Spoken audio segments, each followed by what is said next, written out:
Welcome to Own It, Your Business and Your Life, with Nicola and Judith Morgan. In this podcast, we're going to cover everything you need to embrace to become a successful entrepreneur, marketing, money, and much, much more. How to create a business doing just what you love.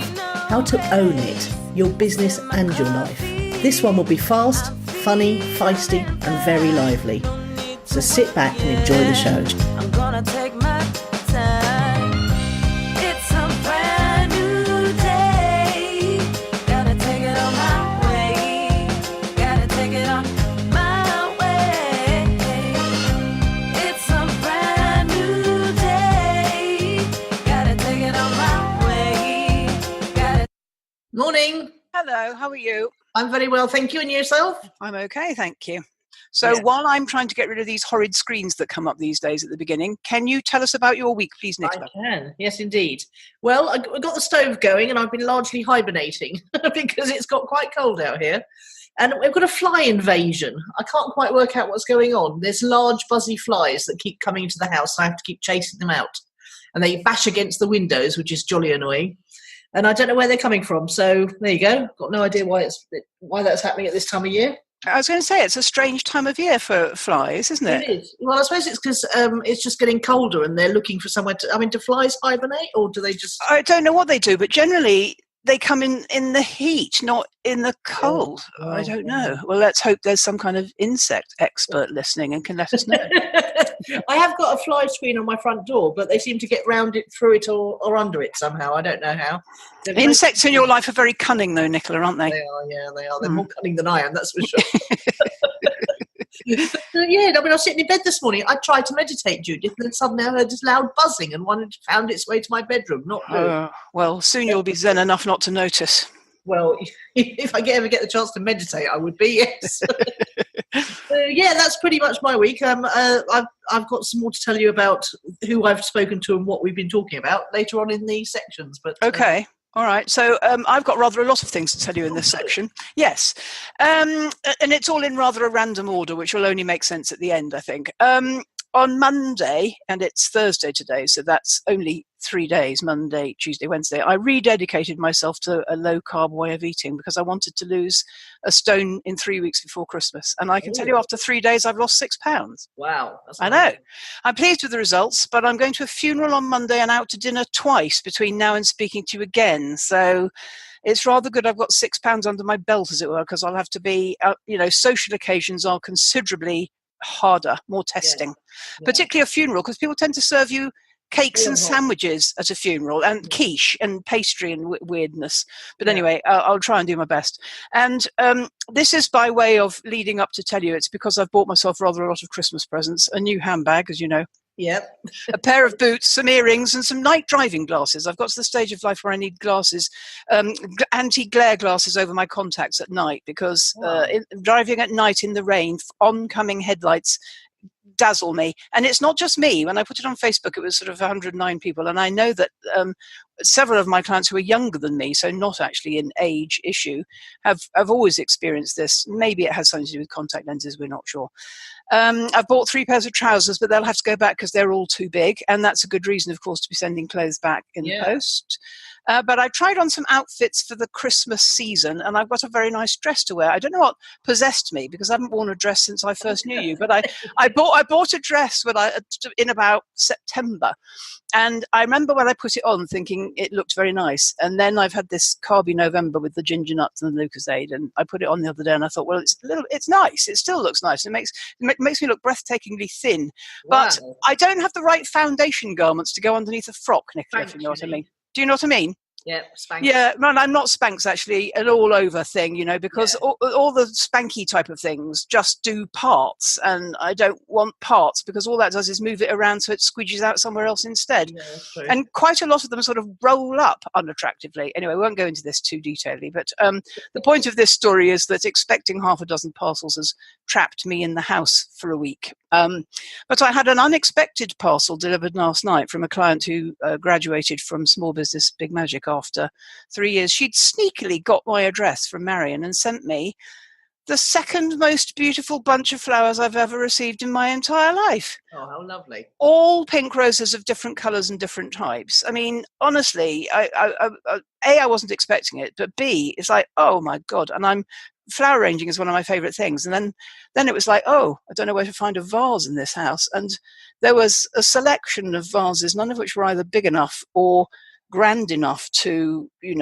do justice to this beautiful bunch of flowers. And also I spent some time this week making up games to play on Christmas Day. So my other friend, Nicola, sent me their Christmas quiz that they have where they all go out. And I forwarded that to my nephew, and I've promised that I haven't looked at the questions or the answers because he likes to be the quiz master. But I've invented 2 games. I found this website. I've forgotten what it's called now, but you'll have to switch up the generations because it's about song lyrics. So they give you 2 lines and then you've got to either know what comes next or sing what comes next. So a point if you know what the next, but they're all mixed over, several decades, which is brilliant because then you can play, you can have like a person from our younger generation and a person from our older generation. But my favorite game that I've invented is called Who Am I?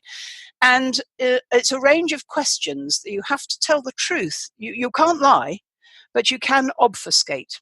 Okay. So, for instance, one would be, what's your favourite restaurant and what would you have if you were eating there? So the answer has to be expressed as fish and chips at the Ivy, for instance. But, you could, if that was too much of a giveaway. So, for instance, if the question was, where's your favourite place in the world? You know that mine is St. Martin.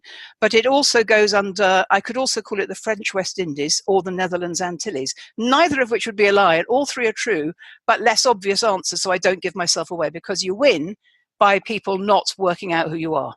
Oh, very cool. Yeah. You remind me of a game we played the other night. I went to the Dave's Dining Club Christmas party on Tuesday, and we had Secret Santa. We all had to buy a gift for under €5 that was unisex. And instead of just passing them out randomly, we then played a game with a dice where each roll of the dice, each number meant something different. So, for example, if you've rolled a 1, everyone passed their gifts to the right. If you rolled a 2, everyone passed their gifts to the left. If you rolled a 3, you swapped your gift with the person opposite. If you rolled a 4, you could open your gift and finish your part of the game. You just walk away from the table. Number 5 was that you get to open your gift and give it to someone else or swap it. So I can't remember. There was a whole yeah, brilliant. It went on for about an hour, and the Greeks were all looking at us like we were absolutely bonkers. Oh no, that's perfect game. Who invented that? Really Yeah. Do you want the instructions? No, I want to know who invented it.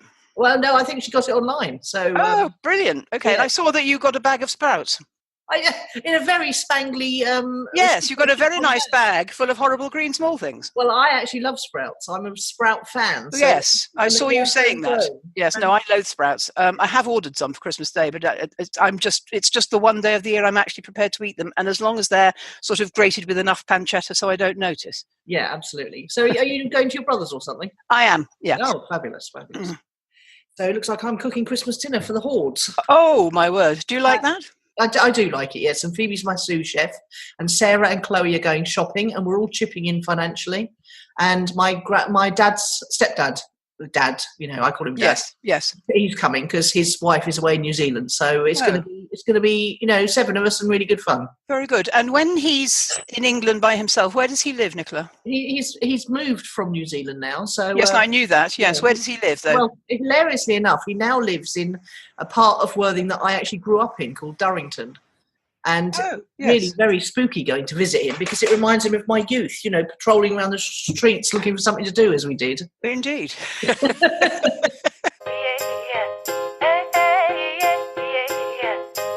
Tell me what's fueled your fire. Oh, well, I've got quite a lot to tell you in this one. Oh, good. I am fighting an entrepreneurial seizure. Oh, my word. Yeah, I know. You're going to love it. Basically, I was listening to my mentor and he was talking about having a legacy project, he called it, and he has one because he has a team of people and sometimes they run out of things to do, so he gets them working on an asset, what he calls an asset, and it's a content driven website that monetizes either through advertising or something else, And they work on that. It's something that always needs new content. So, they make a blog post or whatever.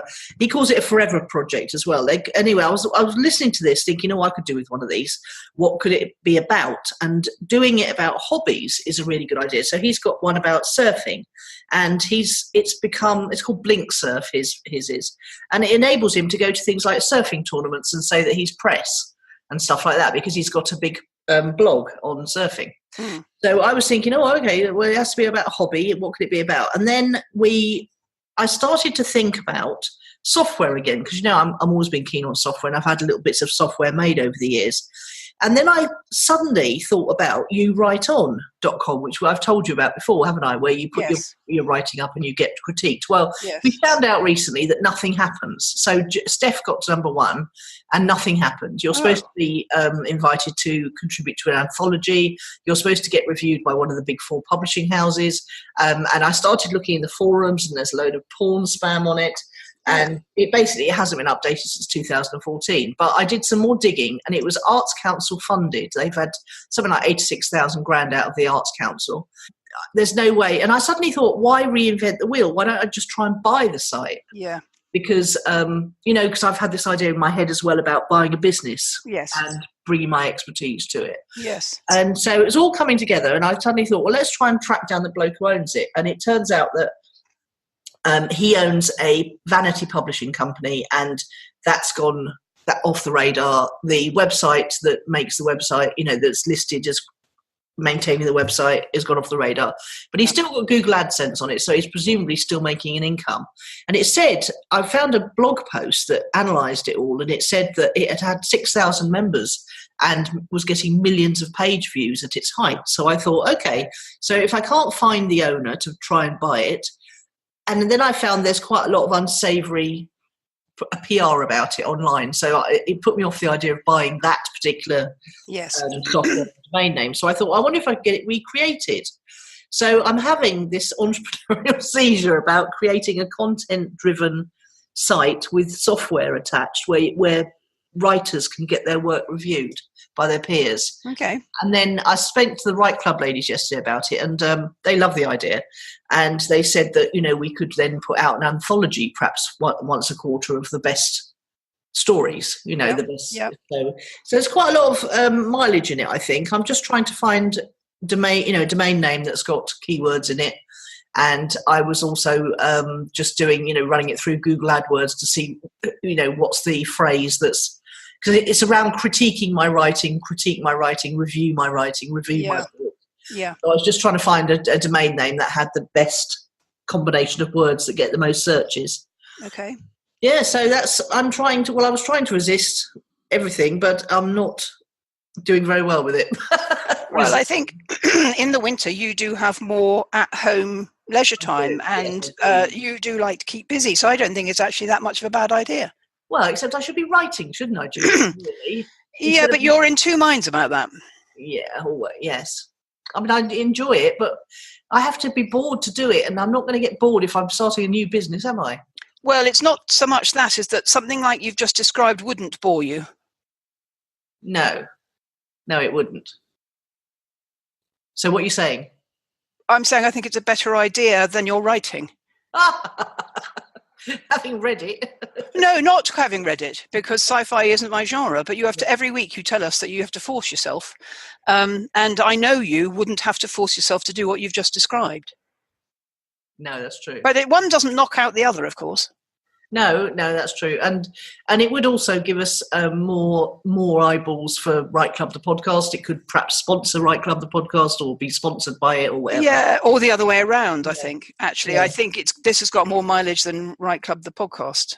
Not that there's anything wrong with that, but I think they go in hand very nicely. Yeah. So, yes, that's what's fueled my fire this week. Okay, that's very exciting. Yes. Well, I wonder what the rules are these days of an entrepreneurial seizure. Should we say, if you're still excited about it by this time next week, it's a goer? No, because you won't be able to stop. You'll be Googling domain names. No, I've already put the brief on Upwork for my favourite software designer to take a look at it. Yes, all right. So it's a goer. It's going at the moment. Yes. And to be fair, You Write On doesn't look like much, does it?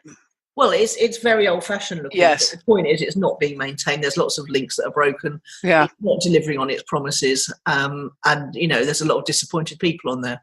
And does anybody know who the owner is? I mean, yes, I do know who. No, but do we know who he is what I mean? Do you know what I mean by that? Is it like, is it a person we know, not just what's his name?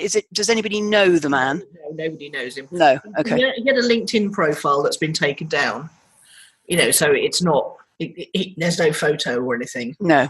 But, yeah. I was thinking one of your writing ladies might have gone, oh, yes, I know him. No. Okay. He owns a vanity publishing company, apparently. Yes. So, which is when you think about it, it's a really good idea, isn't it, to start a service for writers if you're offering a paid service to writers.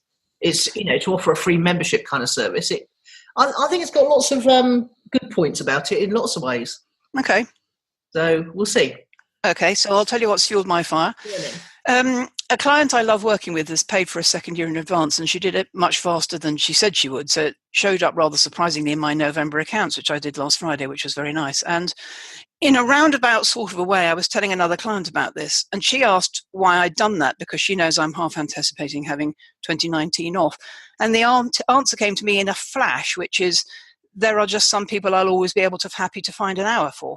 But what that made me realize was that time spent with some clients might be perceived to be more valuable to them or me or both of us. But honestly, you can't actually tell, because some clients are simply more vocal about how much they enjoy working with me, and me too, whereas others may be deriving just as much benefit but be too shy or not think to ever say. So it was a lovely client who I didn't hesitate to work with, even though I may not be working, and she paid in advance. I mean, listen, that's an ideal client, isn't it? It's somebody who tells you how much she loves working with you and sends the money faster than she said she would. Yeah, well, she's obviously making sure she's got a space in your diary. Well, she doesn't know I'm thinking of having a sabbatical, except that she is a listener of this show. But the point is that even in a sabbatical year, I'd always be happy to find an hour for her. Yeah. Because she's just a positive influence in my life. Yeah, that's nice, isn't it? Yes, that's fueled my fire, you see. Yes. Yes. You're right. Yeah, I'm fine, yes. Sounds a bit out of breath then. No, it's more kind of, I just suddenly felt, I don't know what I felt really. I just felt something that needed an exhale. Anyway.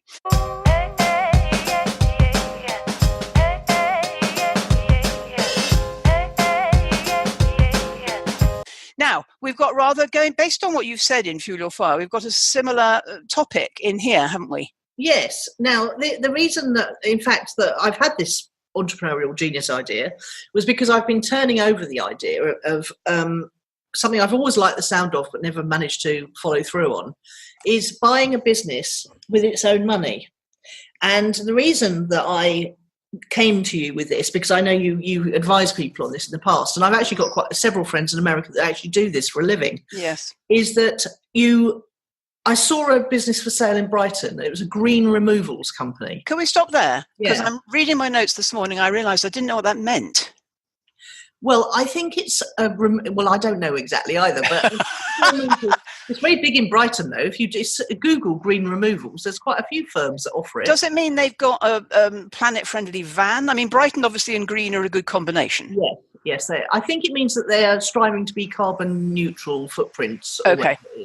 All right. But Keep it's going. very trendy in Brighton. But there's a green man with a van, but that's this green removal company. Anyway, they're looking for 30,000 purchase price. It's on Dalton's Weekly, and I get businesses sent just out of interest. And I was sort of thinking, well, they've grown it year on year, and that's all I know because we keep missing each other. But I thought we could talk about it hypothetically. What kind of questions should I ask him?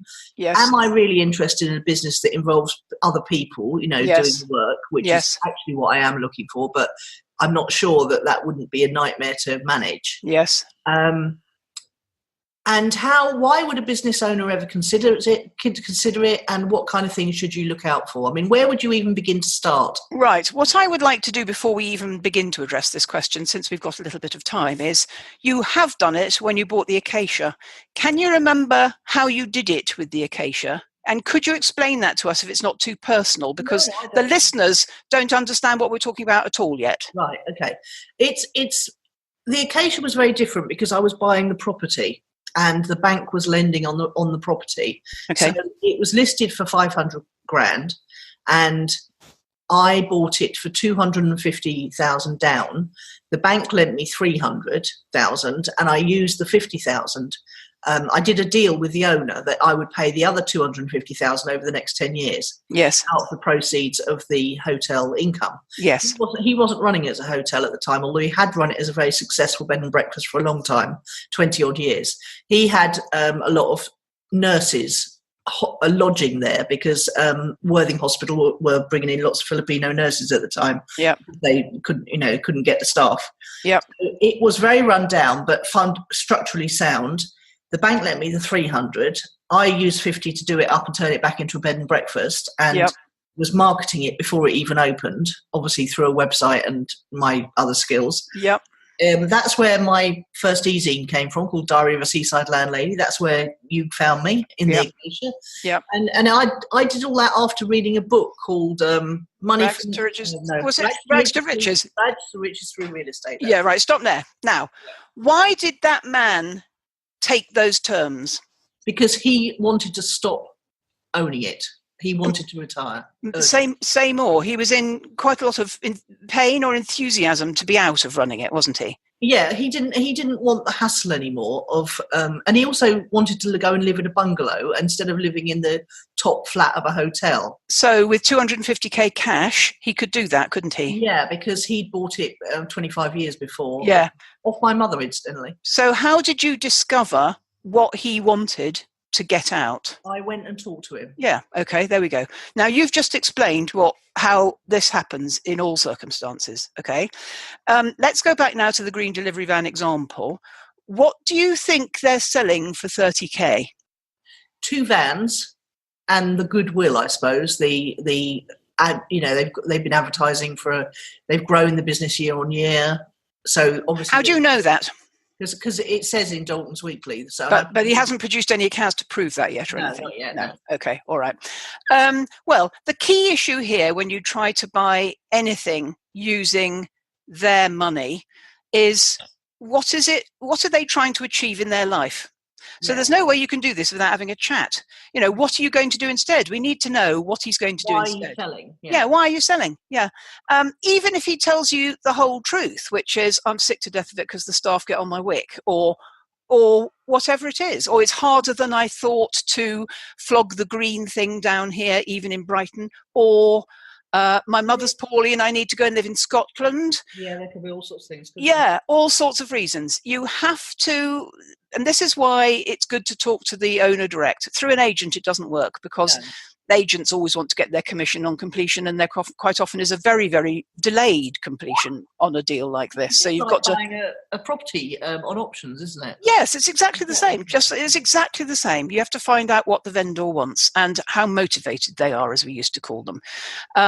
And then you have to look at what you're acquiring. So, for instance, when I sold my accountancy business, I think he paid me. I've been trying to remember this. I remember what the selling price was, but he didn't pay it to me all on day one. He paid me something like somewhere between 25% and 50% down, and the rest of it over 3 years. And I retained control over the rest of it because we had a separate bank account where $3,000 a month was coming in standing orders. And that can't be the mass. He must have paid me 75, anyway, whatever. He paid me a large chunk down, and then I took the rest over 3 years. And you had, and that came out of the turnover of the business that he'd bought. Right. Okay.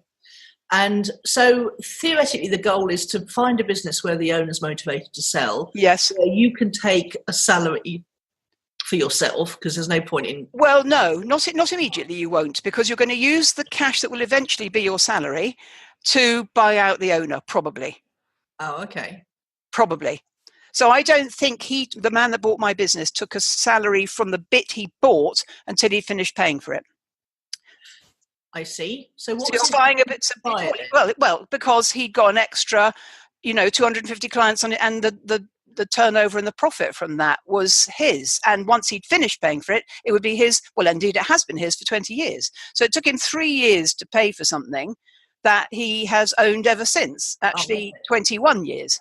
Yeah. So And he didn't have to borrow the full amount. He borrowed 50 grand or something. I don't know. I can't remember. He borrowed some from the bank and some from his mortgage. It's 21 years ago. But the point is, he didn't pay for it in full. And I was motivated because I run it for 20 years, desperate to be out. Just want some money so you can move on with your life. Yeah. And the rest of it can come out of the business. Now, why would any owner consider it? Because they're desperate to be out. They don't want to do it anymore. No, they don't want to do it. One thing they don't tell you about businesses, isn't it? That once you're in, you can't. It's very hard. Well, don't forget, you, me, and the man that sold you the Acacia and the man that's selling the green van. We're all starters. Yes. Okay, we're not ongoing managers. So what you want is that the people that bought my businesses in 1997 are still running them 21 years later. And that just does my Swede in. Yes, there was room for them to improve it, but basically they've done the same thing that I was bored with 21 years ago for 21 years, and we'll keep doing it. Anyway, so why would any owner consider it? One, nobody's buying it on the current terms they're offering it. That's right. Yeah. One. Okay, so whether it's too much money or nobody's got any money, more likely nobody's got any money to buy it. Okay, doesn't mean we don't want to own it. So we couldn't afford to buy the Acacia. The man couldn't afford to buy my business, but we found ways to make it happen. So you just got to get into a dialogue with them, and if they're closed-minded, which, as you know, with property, quite a lot of people are. In the UK, for instance, we probably wouldn't consider selling a property on terms where we didn't get out because it feels frightening that the liabilities are still in your name. In America, that's perfectly normal. In St. Martin, that's perfectly normal. In Australia, that's perfectly normal. Okay. Say more about that. The Americans and Rick Otton, who's Australian and taught us how to do this, vendor finance, where you leave some money in. Do you remember? Yeah. And it's not, when it's normal, it's not frightening. It's normal in their cultures. You see in America, as you drive up and down the roads, you see boards on the front lawn that say vendor finance, which basically means whatever you don't qualify to borrow from the bank, we'll leave in this until you can pay us out, like you did with the Acacia. And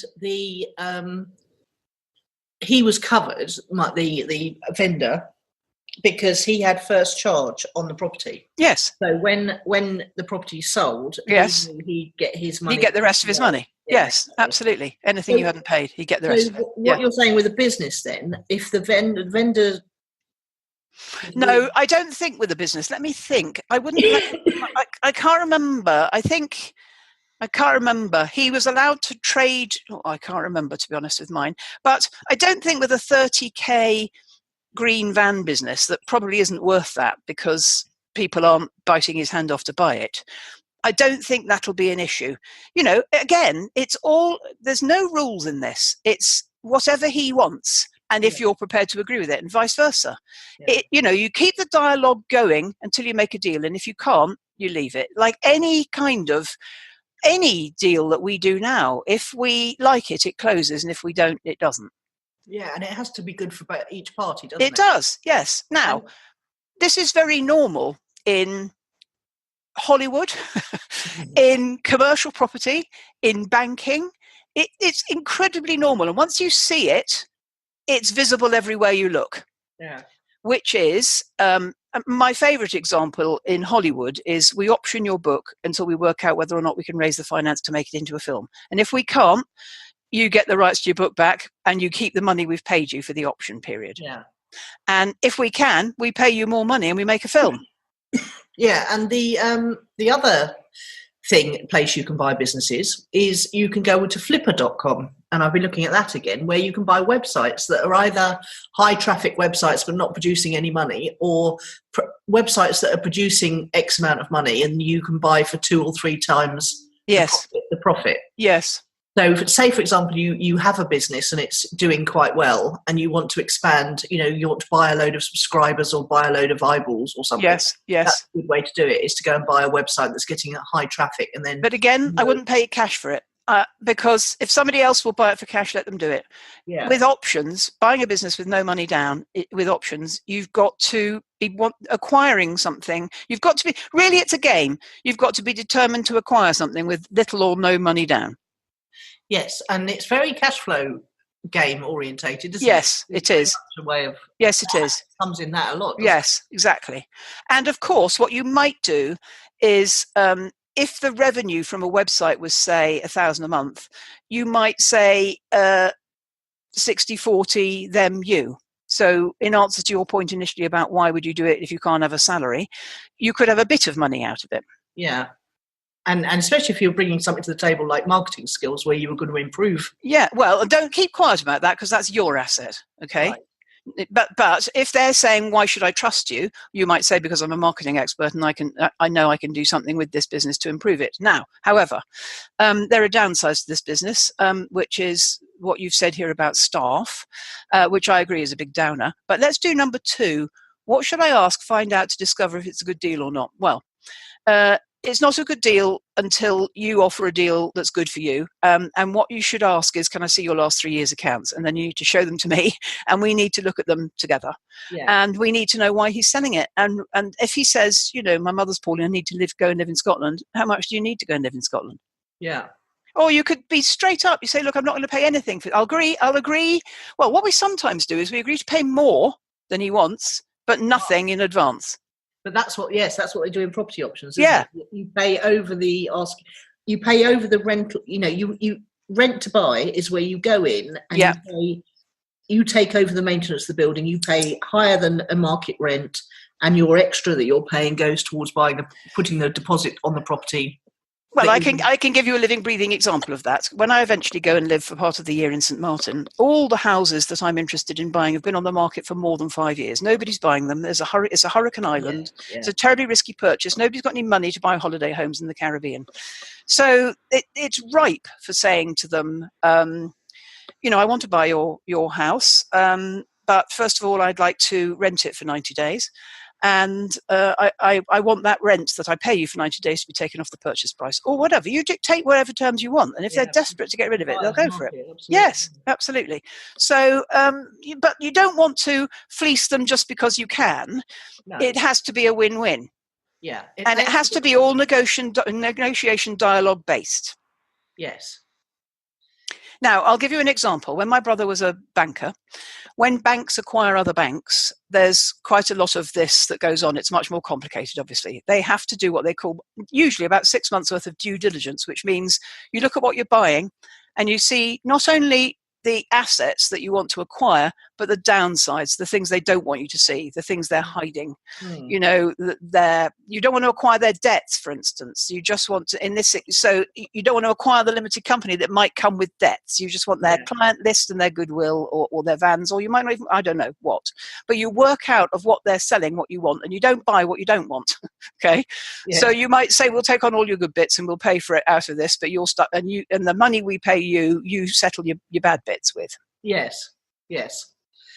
I mean, I've taught myself out of the removal company because I've realised it does involve staff, and staff is the main thing that is. Well, I will tell you this about staff: it's harder now than ever because they've got more rights than ever, including pensions and all sorts of things. I don't think I could employ staff anymore. I honestly don't, which is a terrible shame. Yes, it is. But so if you want to find a business that does not involve staff, you then have to find a business that can be staffed by freelancers, don't you? Yes. So not something where people have to turn up and open the door. No, but somebody's still got to manage it. Yes. Well, that's an interesting one because I keep trying to get Sarah, as I get busier, I keep trying to say to Sarah, well, just let me know if you've got too much work and we'll hire someone. She said, yes, but who's going to manage that someone? Yeah. Because she doesn't. She said, I don't want to be a manager as well. Well, I don't think entrepreneurs do want to be managers. It's quite a grim job. They're managers of people down the left-hand side. They're mechanics, lords and accumulators. Yes. Steve would have been a good manager. He was a good manager. He managed us quite well. Well, he managed a restaurant. Yes, absolutely, yes. Yeah. You see, so people down with that profile who are not always terribly well suited to entrepreneurship. Actually, he used to say to us, just tell me what you want and I'll make it so. He wasn't a boss type. He never competed with us to be the boss. No, he didn't. He never spent all his time waking hours thinking up new business ideas. No, he didn't. No, he's perfectly happy to do as he's told. He'd liked a nice list that he could work his way through. Yeah. Well, you see, that's perfect managerial stuff. Yes. So actually, the bloke who bought your accountancy business, he was a manager, wasn't he? Well, he had to do client facing, which managers don't often have to. I don't think he was terribly personal. I don't think he was a good manager, actually. No, he was a little bit shocked when the day we sold it, we went to New York to stay in the Chelsea Hotel for 11 days.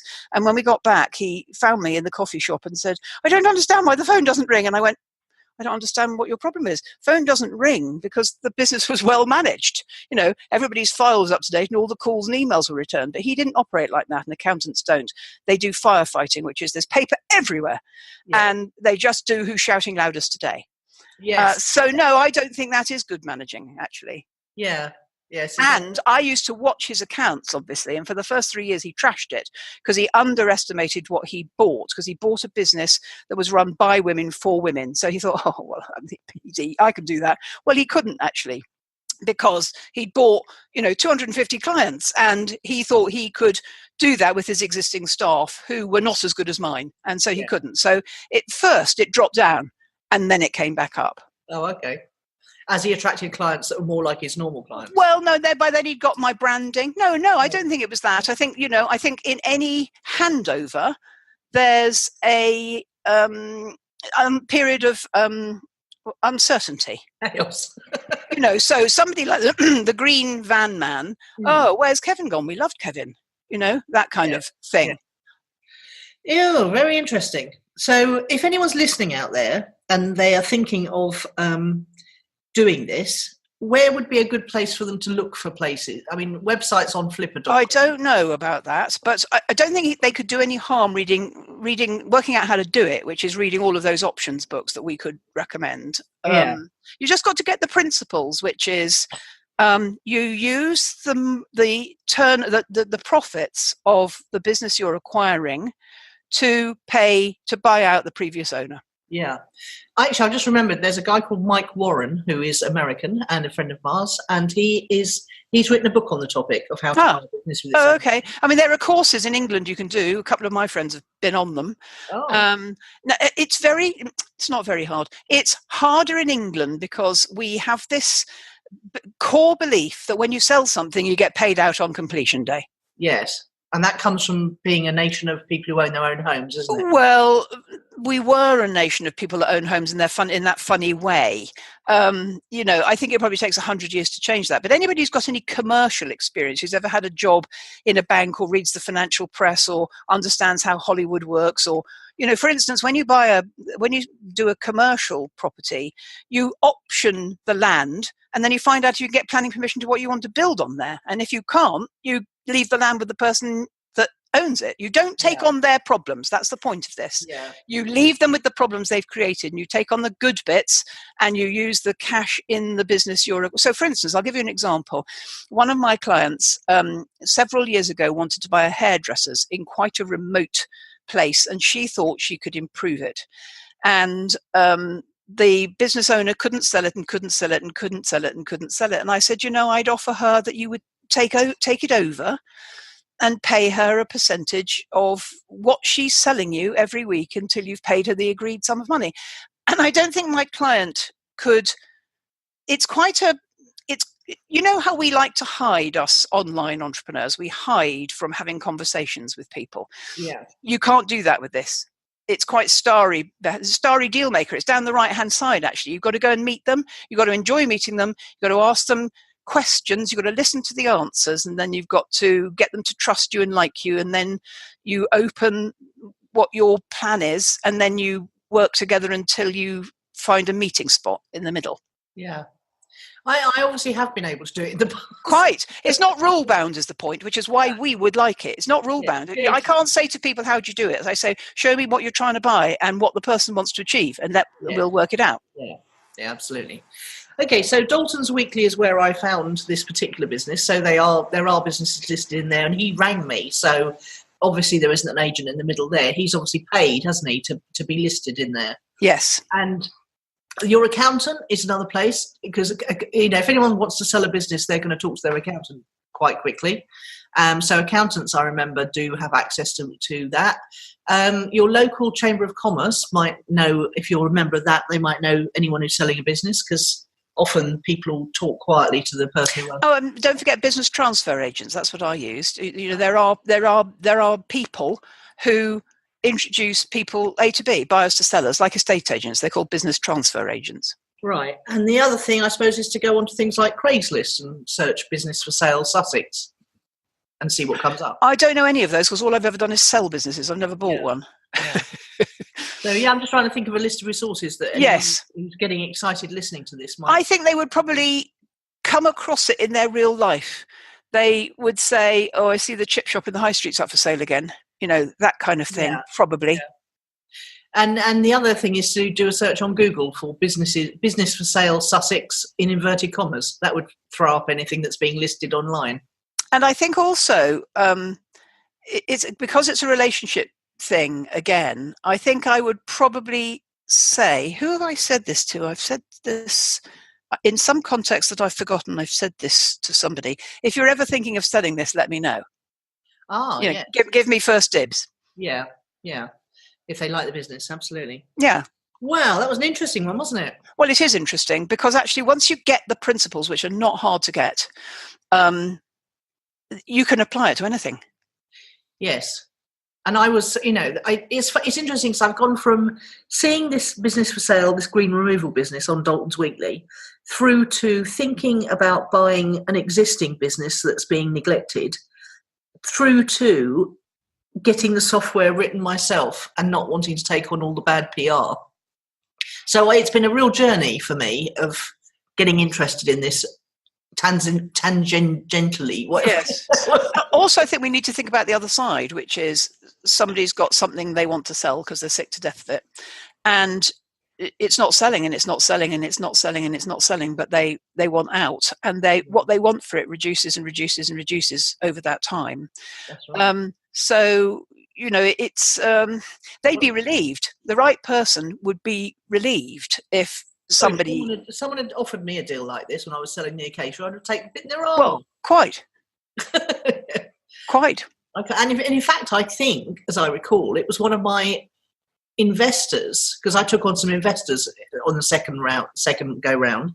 I changed bank and took on investors. And I think it was one of my investors that bought it off me in the end. I'm pretty sure that's what happened. So he got a good deal. Yeah. Well, there you go. A good deal. And that's your second question, is work out what's a good deal or not. It's whether or not you, both parties think it's a good deal for them. And you, when you're acquiring it, you don't want to take on any of the bad bits. And when you're selling it, you want to make enough money sooner or later to enable you to negotiate your way out of the bad bits or achieve what you're trying to do in life. And you see this, the thing about options is, if people are trying to sell, it was your Acacia was 2 buildings stuck together, wasn't it? Yes, it was, yeah. If somebody's selling a big double house to buy a bungalow, they're downsizing, so they don't need all of the money. No, exactly, yeah. So if somebody's moving from a big London city or city-based arrangement to a smaller country-based, or they're leaving the country or something, you're trying to help them. Rick Otton would really, we spent days with that man, if you remember. Yes, he would make this point over and over and over again. You're trying to find a way to help them move on with their lives. That's all it is. Yes. And if you can do that directly with the person instead of having a... Well, you've got to do it with the person, which is why it's quite hard to do it with houses. Yeah, absolutely. I remember. Very good. Well, right. There you go.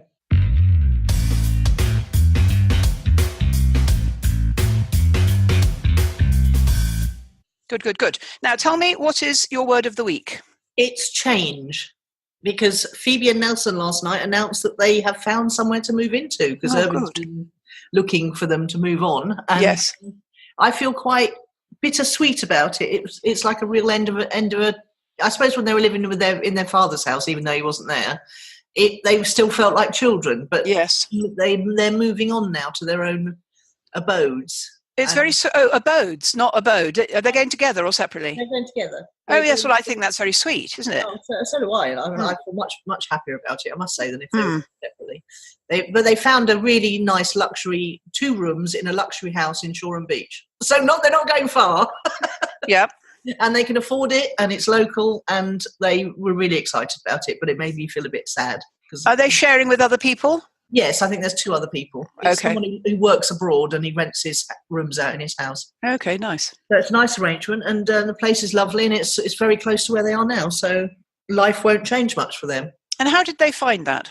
On a website, Hmm. room rental website. I don't know what it's called. You see, going back to the options thing again, if you're very clear about what you want, it helps you find it. Well, absolutely. You start attracting it, don't you? Yes. Phoebe and Nelson knew exactly what they wanted: something very modern, something very local, and something with nice people. Well, there you go. And then you start tripping over it. Yes, they manifested it within 6 months. in fact. Yes, there you go. That's good. Remember when Phoebe manifested her ideal dressing table? No. She's a fantastic manifestor, that girl, I tell you. So that, yes, change. It's all Okay, change. and mine is appreciation. That happy client buying another year and doing it quickly. Yeah, lovely. It wasn't the same client that sent you flowers, was it? No, it Oh. wasn't. No, because that lady was leaving Small Business Big Magic. This okay. lady's in my intermediate group. Yeah. Now, so the flowers were farewell, whereas the other lady is renewing.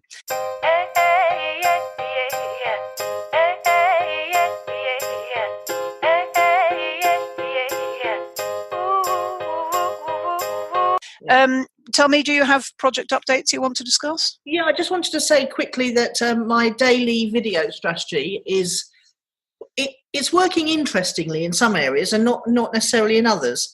You'd think I've had 8 new YouTube subscribers, which is up 40% on the last 28 days. I've had my views of my LinkedIn profile have gone up 210%. And at various other profiles, but the traffic overall on my website hasn't gone up at all. I think there's something wrong with my search engine optimization, because doing a new video and text orientated blog post every day should be rising traffic, but it's not. So I need to talk to someone about that. But the views to my sales pages are remaining steady, even though my traffic is going down a bit. So I'm a bit mystified about that. Okay. But the views to the sales page are the most important thing. So it's a success. And the thing, I'm getting lots and lots of people saying they like them, people emailing me saying they really enjoyed this one or that one, and so it's going to continue for a while. I think it also counts as doing all you can from where you are with what you have. Yes, very much so. Hmm. Except someone rather cheekily contacted me and said that they could do me better idents at the beginning and the end of the videos. And I think the point is that I want it to look achievable by my clients. I want them not to think that they could do it too. And it's not too much work and it's not too expensive, and you don't have to get fancy graphics done. You can just start sharing your expertise with your potential future clients. I'm deliberately keeping it homemade looking. So it's slightly off-brand to have posh idents. Yes, absolutely. Yeah. Yeah. My brand is definitely not posh. No, it's bish bash bosh, isn't it? Get going. Yeah, it is. Well, Get it going okay. and improve as it goes. Yes. Well, yes, absolutely. Yeah. What about you? Well, no, nothing to report in here. I'm proud of it. So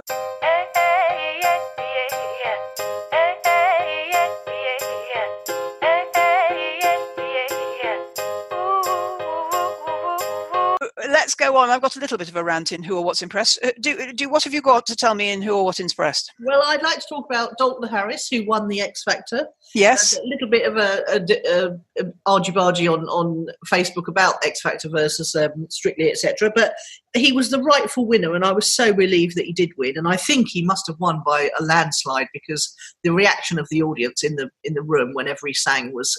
Well, on that argy-bargy post, I put all the voting, so you can see whether it was a landslide or not. What's his surname? What's his surname? Dalton Harris. Yes. Okay. And I've gone and looked at all his videos on YouTube and listened to all his tunes he sung. He was choosing fantastic songs. Either he's got a really good musical knowledge repertoire himself, or that Louis did a fantastic job in mentoring him, because he picked songs that were and that's why I'm amazed he won, really, because he picked songs that were complex, soulful. He looks like a cross between Prince and he could be, Anyway, I think he's going to go far. I think he's going to. He's about 3 feet taller than Prince, isn't he?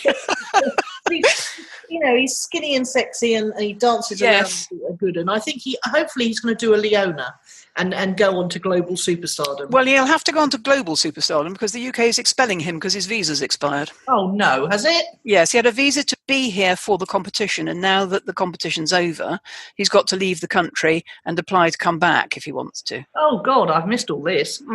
And that's not good because he's got a #1 single with James Arthur, hasn't he? Yes, but it occurs to me that Psycho, Simon's company, must have offices all around the world. Yeah, they must. Yeah, LA, New York, probably. So as a Jamaican, he can probably get into America. Oh, I don't know. But anyway, he'll have to, they'll sort that out. There was a lady on X Factor years ago who we thought we were going to lose because she didn't have the visa either.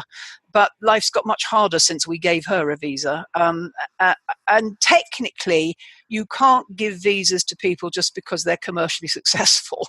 But we'll see. And I don't think it's essential for his career to be UK based. No, and he, if the thing about it is, I remember because Heather has to get visas for everywhere she goes. Yeah.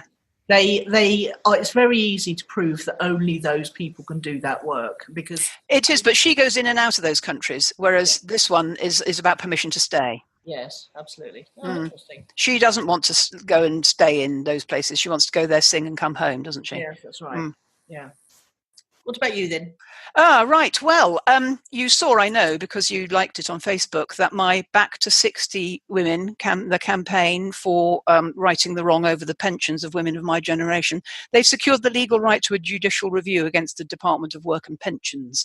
It's something we daren't hope for and something the government were expecting we would never get, but a judge has given them permission to do that. And they had hired a QC called Michael Mansfield, who's the man that got justice for Doreen Lawrence after Stephen died. And it took them 13 years to right that wrong. But the man is, he's a man you'd want on your side. It wasn't just a man. There was a woman on the team as well. And they've clearly played a blinder. And this judge agreed with them that it wasn't just ageism and sexism, it was ageism and sexism combined. So there's like 3 separate points. It's a historic win, and they should be rightly proud of that. But the point I want to make here is that the people who impressed me are not just that campaign, but they're the people who campaign tirelessly for those things that are important to me, but I'm too feeble to do anything about it other than share it on social media.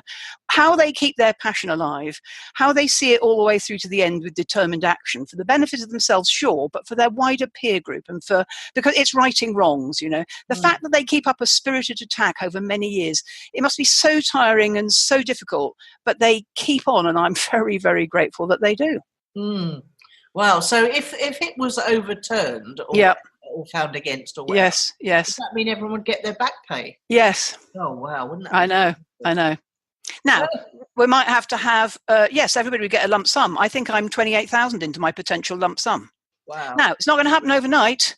No. What was interesting in the judicial review is that when they were given this permission, you normally get something like 14 days to come back. And the man on the other side, the man acting for the government, went, oh my God, I need much longer than that. I need 90 days or something. The judge says you can have 42. So basically the government had got to be back within 42 days of that thing I shared towards the end of last week with their, reasons why this can't happen. Well, I was going to run this one, but they all do. That's the point, isn't it? I mean, and who can keep that up? Okay, we've all been invited to make contributions to this, and I have several times. But, a lot of the women who've been harmed by this, those that can afford to cough up 100 quid now and again, it's money well spent. Yeah, absolutely. It's an investment in the future. Well, and it's not just the money, it's not just the money, it's the wrongness of it. Yeah, it's the wrongness of it. And most people don't understand what it's all about because the principles behind it, I'm okay with. It's just the way they've done it and the women who've been disadvantaged by it that we're fighting. Yeah. Yeah. Anyway, so basically, I see people on like Sarah McCluffrey. Do you remember her? She's a campaign fighter on Facebook, and she keeps going and she keeps going and she keeps going. I'm just impressed by people who don't just tire. When I can think of several things in my life where you just run out of the will to keep fighting, but these people don't. Yeah, and good for them. Yes, good for them. Yeah. Yes, indeed. There we go then. That's us done. That is us done. I'll see you next week. Okay. Bye for now. How do they do it? Not a care and suffering. Wanna step into their world. You've been listening to Nicola Cairncross and Judith Morgan. The podcast is called Own It, Your Business and Your Life. Do come and visit us at ownitthepodcast.com. We love to hear your feedback. You can find out more about Judith and visit her on her website at judithmorgan.com, and you can find Nicola at nicolacairncross.com.